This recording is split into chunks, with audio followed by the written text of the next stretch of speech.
We are going to be reading Chapter 8 of Masterpiece, The Temple of Art.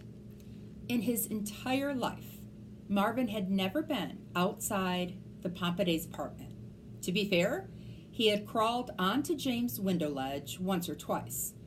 On an unexpectedly warm day in December, the Pompidets' cleaning woman had opened a few windows to let the mild air swirl through the winter-stale rooms, and Marvin had climbed eagerly onto the sill, scanning the distant sky above and the narrow, bustling street below. For all the information he'd gleaned from the Pompidets' television shows, the world beyond the apartment still seemed vast and unknowable. Marvin couldn't believe that here he was, tucked in James' jacket, venturing out into the city. He held on to the nylon pocket with only his head protruding. The crisp February chill stung his shell, and the sidewalk rocked along below at an astonishing speed. Pedestrians loomed in front of him and quickly passed. Cars roared by, then squealed to a stop, horns blaring. Everything seemed too large, too loud, too strange. Marvin knew there must be beetles living out here too. He knew his own family had relations in Gramercy Park. He couldn't help but wonder how they managed in a world that changed so quickly every minute.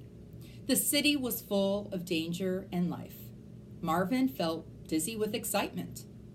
As he jostled along in James' pocket, he remembered the story of Aunt Cecile, the traveler of the family, known for her wanderlust.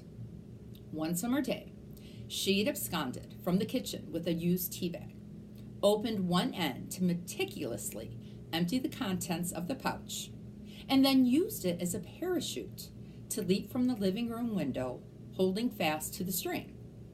The beetles had watched her drift gamely to earth. A tiny floating speck, she disappeared when she reached the sidewalk and was never seen again. Marvin thought of her out here somewhere in the huge, hurrying world. Did she regret her boldness? Or had it been the first essential step opening her life to new, unprecedented adventures? Is that it? James asked, pointing to the enormous grayish-white edifice that rose before him. Yep, that's the Met, his father told him. You've been here before, remember? Though I mostly take you to the Museum of Modern Art. Marvin could see large, colorful banners with writing on them hanging high across the front of the building. He had no idea what they said.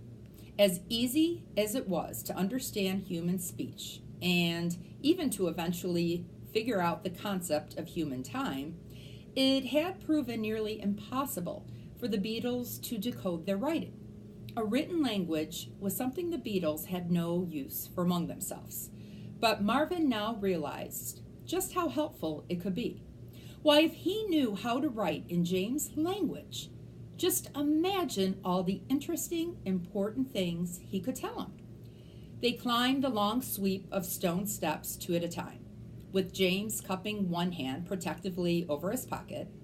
Soon they were in the cavernous main hall of the building. Marvin peered around at the crowds of people in their dark winter coats, the large, elegant vases of flowers, and the wide stairs leading to the second floor. This way, Carl called, leading them up the central staircase with two long strides. Two vaulted hallways stretched on either side, with glass cases that held colorful displays of porcelain bowls and platters. Soft yellow light shrouded the open space. I remember this place now, James said. It kind of feels like a church. His father smiled. Well, it kind of is a church, a temple of art. Marvin glimpsed marble statues and gilt-framed paintings. Moments later, they walked into a large room, its walls lined with drawings. Wow, James stared. Look at all this stuff. His father took his hand and pulled him along. I think the Dürer drawings are in the third room. Marvin was too far from the walls and too jostled by his jacket perch to see well, but he could make out a blur of sketches, mostly portraits and figures, sometimes a landscape. The colors were muted, blacks, grays, browns, a faint wash of red. As soon as James stopped walking, Marvin tried to climb farther out of his pocket to get a better view. James kept sneaking small, worried glances in his direction. "Here," his father said finally. "Look at that, will you? Do you see what I mean?" They came to a stop. By now, Marvin had 4 legs outside the pocket flap and was balancing precariously on its edge, hoping for a better look. As he teetered there in frustration, James' finger appeared alongside him. He hesitated, then climbed aboard. James raised his hand to his shoulder, where Marvin quickly disembarked and hid beneath the edge of James' collar. "Wow," said James again. The drawing hanging in front of them was a small, precise image of a courtyard. The lines were impossibly thin and exact, from the casements of the windows to the stones in the square, meticulously contoured. The slate rooftops had edges as sharp as cut glass. Marvin stared at it. He could almost see the hand of the artist executing each line. The longer he stared, the more he could feel the drawing come into being. Carl looked around at the other museum goers, who obliviously walked past them. He set the math book on the floor and carefully removed Marvin's drawing from inside the cover, holding it up and turning to James. "Do you see? Your technique is so similar to Durer's." James nodded speechless. Slowly they moved along the wall of drawings, stopping to study each one. There were other small landscapes, pictures of an old woman and a girl, a pen and ink drawing of a rabbit. They were almost photographic in their details, yet startlingly distinct.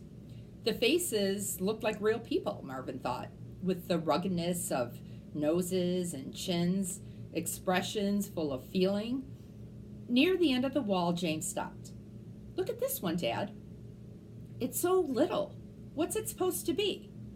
Marvin crept out from under James' collar. The drawing was a tiny framed picture of a gowned woman kneeling, with her arms around an animal. A lion. She had waves of hair that cascaded down her back, and lion's mane flowed in similar waves over its massive shoulders. Carl read the plaque.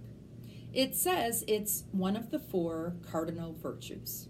Fortitude. Do you know what that means? "No," says James. "Courage, strength." Is she trying to catch the lion? Well, sort of wrestling with it, I think. Look at the detail, though. Look at the folds of her dress and the lion's claws. Durer's hand is so precise. That's what made me think of your drawing, James. Carl squeezed James' shoulder. I could do that, thought Marvin. He was riveted. "Carl?" They all turned at the voice. Emerging from the loose clusters of people in the gallery was one rumpled-looking older man, walking directly toward them and smiling warmly. "I thought that was you." And that is the end of Chapter 8.